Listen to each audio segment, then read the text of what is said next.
I have big family news, personal news, news I never thought I would share publicly, news that will surprise everyone. I am getting married at 50 years old, after years of believing my calling required something different, after telling myself that the man who plays Jesus cannot have what other men have, after convincing myself this kind of love was not meant for me. I am getting married, and I need to tell this story, need to explain what changed, need to share how this became possible, because this is significant. This is real. This matters deeply. If this surprises you, comment faithful below. I understand the questions. I really do. How does the man who portrays Jesus get married?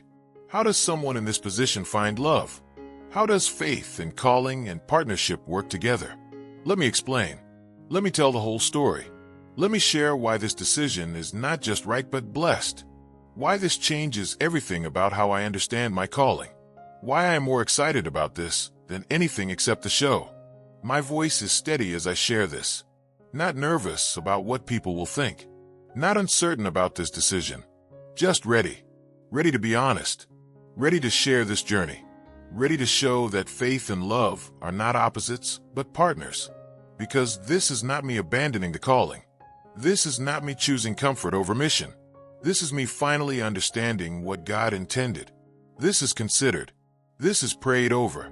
This is the result of years of wrestling, questioning, growing, seeing clearly. And I want to share that journey. Want to explain what happened. Want to tell how I went from believing I had to walk alone to discovering I was never meant to. Let me be honest about my history.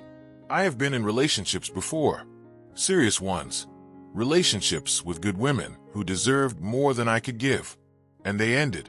All of them. Not dramatically. Not with scandal. But they ended because I could not be what a partner needs. Could not be present. Could not be available.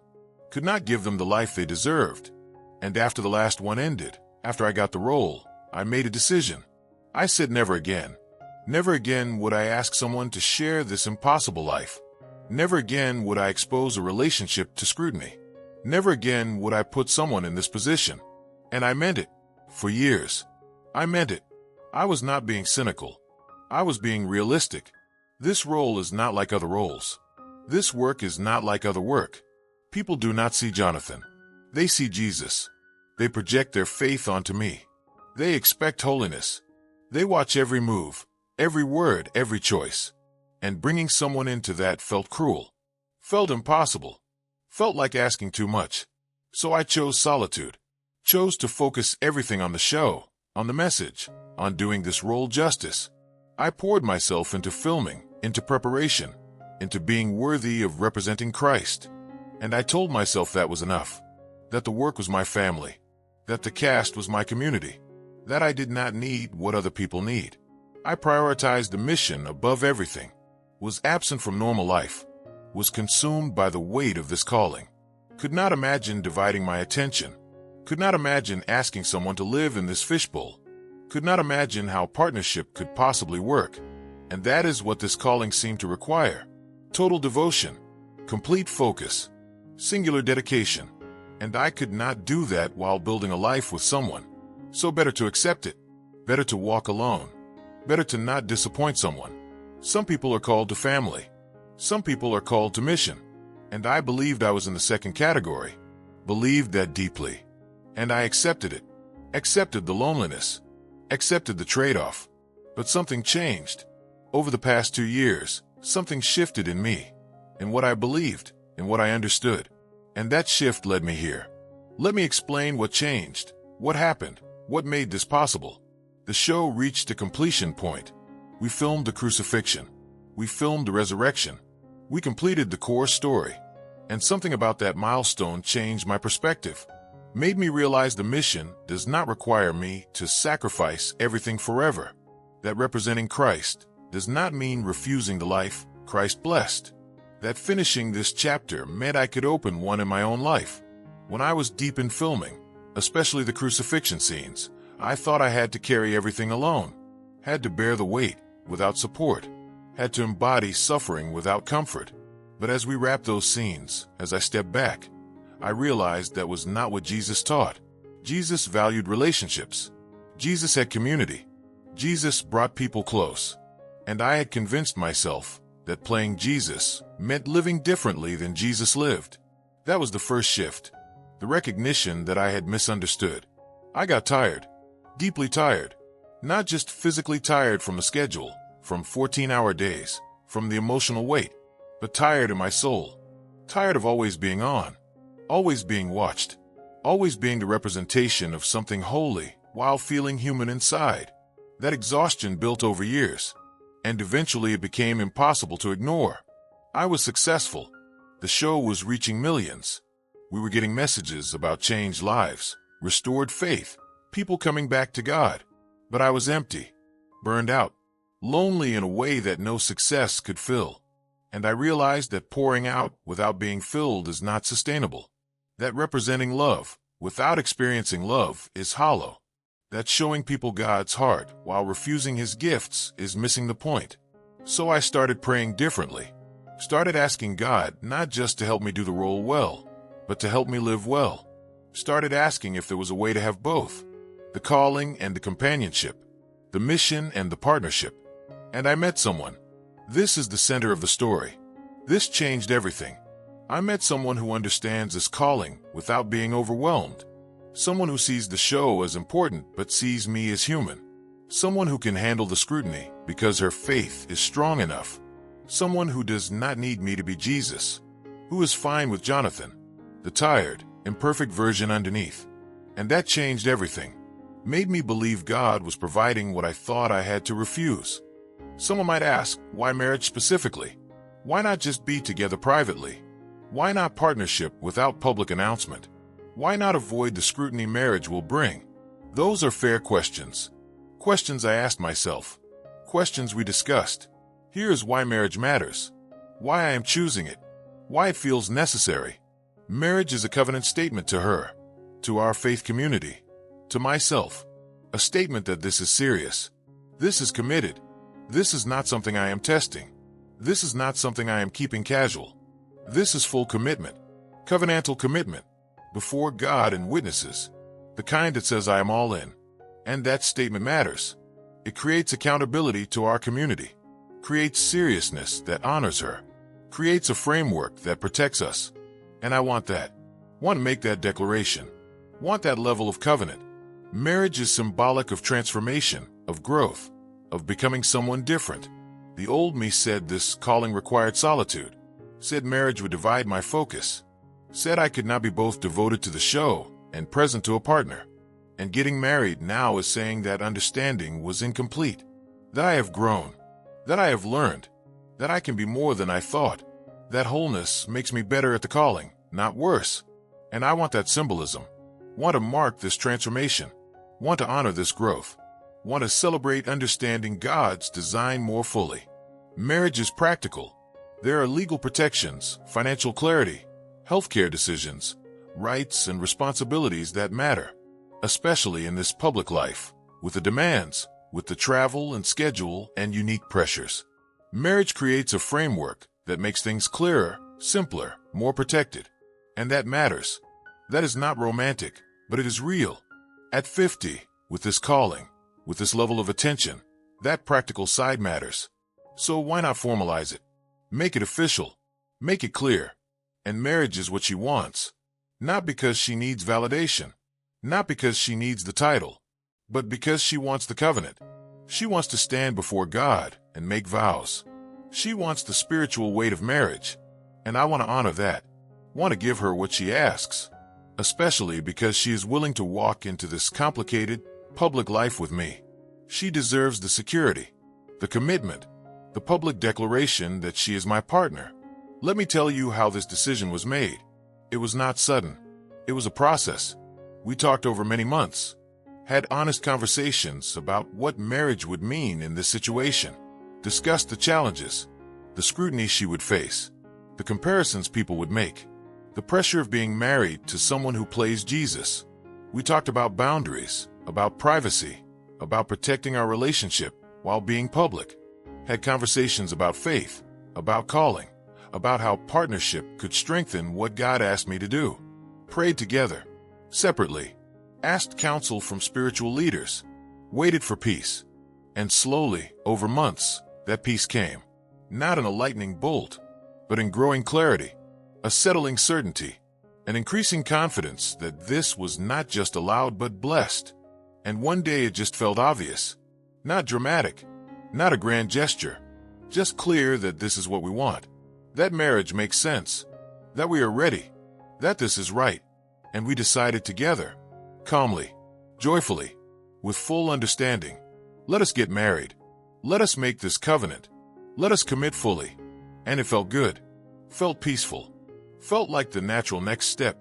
Not scary, not uncertain, just right. And that peace is how I knew it was blessed. Getting married is changing my life, has already started changing it in beautiful ways, necessary ways, ways I did not expect, but deeply welcome. Let me tell you what is different, what is shifting, what this means. My work is changing, not stopping. The show continues. Season 6 is coming. Season 7. We have more story to tell. But how I work is changing. I am delegating more, trusting the other directors more, letting producers carry more of the weight, learning to step back from controlling every detail, approving every choice, solving every problem. I am learning the show does not need me consumed to be excellent. It needs me present, involved, but not devoured, not burned out. And that shift is hard after years of being the center. But it is necessary, because I cannot be married, truly married, and work the way I used to. Cannot give a partnership what it needs, while giving work everything. So work is becoming more balanced, more bounded, more sustainable. And honestly, the show is better for it. The other cast members are stepping up. The creative team is thriving. And I am learning that letting go does not mean lowering quality. It means trusting the team God assembled. My time is changing.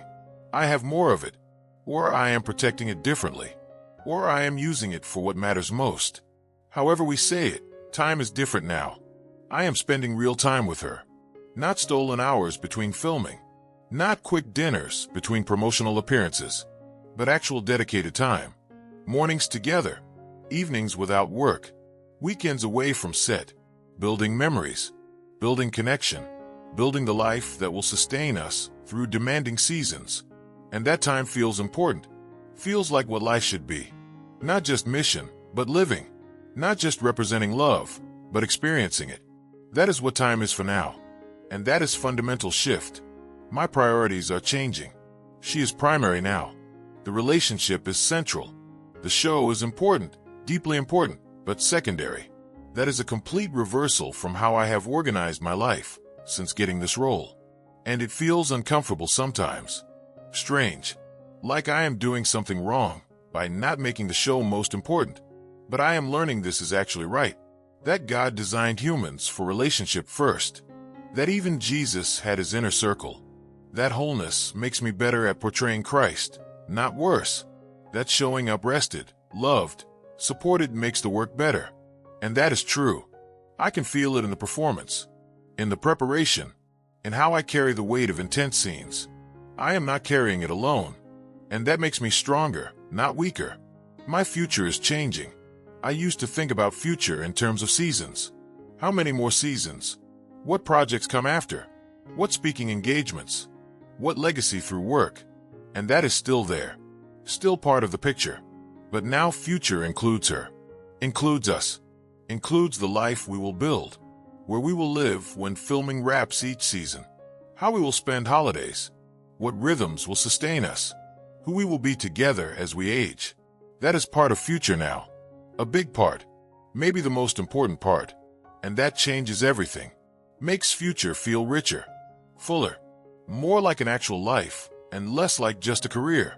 And that feels right at 50. The wedding itself will be small, intimate, sacred. Just family. Close friends. The core cast members who have become family through 5 seasons. The people who know us, who have walked this journey, who understand what this means. No media. No cameras except our photographer. No public spectacle. Just a meaningful ceremony. A real covenant made before God and witnessed by people we love. That is what we want. Something true. Something focused on the commitment rather than the event. something that honors our faith without performing it. And we are planning it together, both of us, making decisions about what feels right, what reflects our faith, what honors both of us. And that process has been good, has been sweet, has been part of building this partnership. It will happen soon, within 3 months, not years from now, not someday, soon. Because at 50, I do not want to wait, do not want to delay, do not want to put off what we want and what God blessed. Life is short. Time is limited. Why wait? Why delay? Why not just do this? Make the covenant. Start this chapter. So we are moving forward. Soon. And I am excited. Not nervous about whether this is right. Not scared about the commitment. Just excited. Ready. Eager to take this step. To make these vows. To begin this new chapter. The location will be somewhere meaningful to both of us. Somewhere quiet and beautiful. Not a Hollywood venue. Not a traditional expected place. But somewhere that reflects our faith, our values, what we want this covenant to mean. A place where we can focus on God and each other without distraction. And we have found that place. And it feels perfect. Feels sacred. Feels like the right setting for this moment, for this covenant, for this new beginning. And the marriage itself, the life after the wedding. That is what I am most excited about. The wedding is one day. Important, meaningful, sacred, but one day. The marriage is the rest of our lives. Building something together. Being partners. Supporting each other. Serving together. Growing together. Facing life together. That is what I am committing to. That is what excites me most. Not just a wedding, but a marriage. A real one. A covenantal one. I want to say something to the chosen community. To everyone who has supported this show. Who will have questions. Who might wonder what this means. This does not change my commitment to the show. Does not change my dedication to representing Christ faithfully. Does not change the mission we have built together. That is permanent. That is primary. That continues. Getting married does not diminish the calling. Does not replace what God asked me to do. Does not threaten what we are building. I am still Jonathan. Still the same person you have watched. Still committed to finishing this story well. Still honored by this calling. This is about me finally understanding that serving God does not require refusing what God designed. That representing Christ is done better when I am whole, not depleted. That the mission is strengthened when I am supported, not isolated. And that makes me better at this role, not worse. Better able to sustain the intensity. Better able to carry the weight. Better able to show up fully. So this is good for the show too. Good for the mission. Good for what we are building. I hope you can celebrate with me. Can be happy that this part of my life is finally full. Can welcome her with grace and love. Comment if this resonates with you. If this changes how you see calling and love working together. Share this if someone needs to hear that God's design includes both mission and relationship. That you do not have to choose between serving God and being fully human. Subscribe to follow this journey because this is just the beginning. The wedding is coming. The marriage is starting. And I will continue sharing honestly. The real story. The blessed story.